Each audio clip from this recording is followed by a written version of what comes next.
So I am in the Jewish neighborhood of Rome, what had been the former Jewish ghetto. This is where for centuries the Romans had forced Jews to live in this area because it was a bad area. It flooded a lot. It's right by the Tiber, and we're looking at right now. We're looking at the turtle fountain, Fontana della Tartarughe, and named that because there's this two turtles that Bernini added up top there.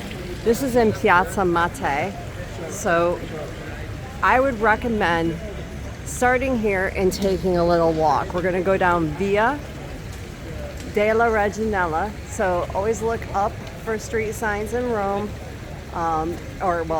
most Florentine cities, most Italian cities. Florence is the same, and you'll see. And then we're going to walk down this lovely cobbled street. There's a cafe, there's little shops, and one thing that you will come across is these bronze cobbles. So it says, qui abitava, so here lived, let's say, Grazia di Segni. She was born 1889, nata. She was arrested on October 16th, 1943.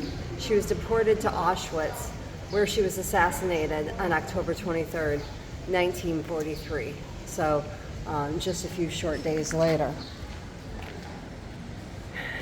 This is a memory of and commemorates what this neighborhood went through in World War II, and we'll be able to come up here and you'll be able to see the square where the Nazis, after saying that they weren't going to round up the Jews in Rome, did. It was an awful event, and it's commemorated in the square, and very few came home. So, but in fact, this on the wall here, I believe we see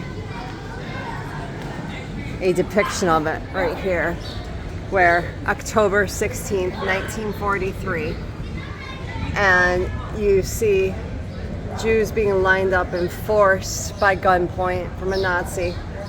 And it says Via della Reginella. This is the street we are on. And then they were forced out of the area and taken to the camps. Today, this is a thriving area. We have the synagogue around here, lots of wonderful, eateries, bakeries, you name it.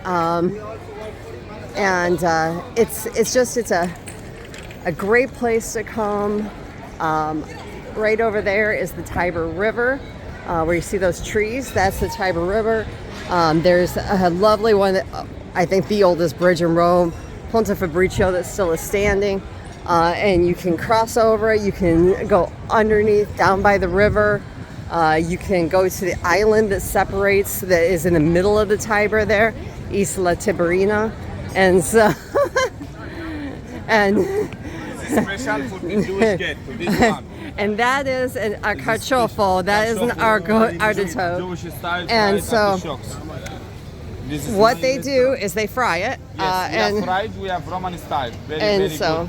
And then there's Roman style is different than Judea, alla Judea. Alla Judea. So. Look here. Roman style and the Jewish style. Okay, so they have both sides. Yes. Carciofo alla Judea, alla Romana. And alla Romana. Different. Okay. Very good. And the fresh pasta? Grazie. Ciao bella. Ordinerà? Forse. And so we just have a little fun here. But I'm going to take you down just to the end here, because I want you to see the Roman ruins. And now this is my favorite place, by the way, Nonna Betta. this is the place if I was going to go, which I do love, carciofo alla Giudia.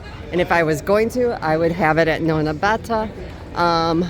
But I have had my limit of fried food on this trip. I cannot walk off enough anymore. So here we have the Portico da Tevia. And this is named after the emperor's sister. He designed this portico. You can actually see in the back, let me see here.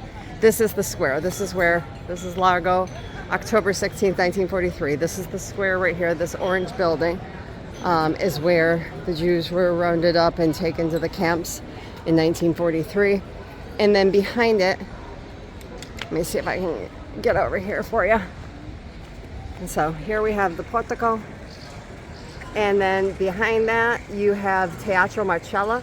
So that kind of little mini Coliseum. And over this way, we have, actually at the end, they had a church, a Catholic church, to try to convert Jews that they forced to live in the area. And around the corner is the synagogue. And so the scaffolding is going to block a lot of our views right now, but it's right there. Okay, well, ciao from the Jewish ghetto in Rome.